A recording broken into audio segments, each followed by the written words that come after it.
Tollywood star Pawan Kalyan మరియు బాలీవుడ్ నటుడు బాబీ డియోల్ హరిహర వీరమల్లు సినిమాలో కలిసి నటిస్తున్నారు. వీరిద్దరి ఆస్తులు, వారు తీసుకునే రెమ్యూనరేషన్ వివరాలు ప్రస్తుతం సోషల్ మీడియాలో వైరల్గా వ్యాపిస్తున్నాయి. బాబీ డియోల్ ఇప్పటివరకు 48 సినిమాల్లో నటించారు. పవన్ కళ్యాణ్ 26 సినిమాల్లో నటించారు. పవన్ వయసు 53 ఏళ్లు. బాబీ డియోల్ వయసు 56 ఏళ్లు. బాబీ డియోల్కి 5 హిట్ సినిమాలు ఉన్నాయి. పవన్ కళ్యాణ్కి 10 హిట్ సినిమాలు ఉన్నాయి. పవన్ కళ్యాణ్కి అత్తారింటికి దారేది హిట్.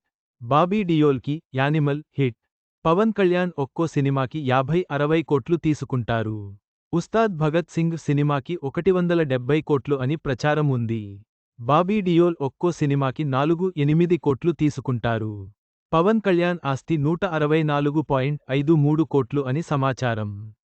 బాబీ డియోల్ ఆస్తి 66.7 కోట్లు. పవన్ కళ్యాణ్ ఆస్తి బాబీ డియోల్ కంటే 97.83 కోట్లు ఎక్కువ. బాబీ డియోల్ తదుపరి సినిమాలు: హరిహర వీర మల్లు, ఆల్ఫా, జననాయగన్. పవన్ కళ్యాణ్ తదుపరి సినిమాలు: హరిహర వీర మల్లు, ఉస్తాద్ భగత్ సింగ్. చివరగా, పవన్ కళ్యాణ్ మరియు బాబీ డియోల్ల మధ్య ఉన్న ఆస్తులు, రెమ్యూనరేషన్ తేడాలు, వారి సినిమా ప్రయాణం గురించి ఈ కథనం వివరించింది. హరిహర వీరమల్లు సినిమాలో వీరిద్దరి పోటీ ఎలా ఉంటుందో చూడాలి.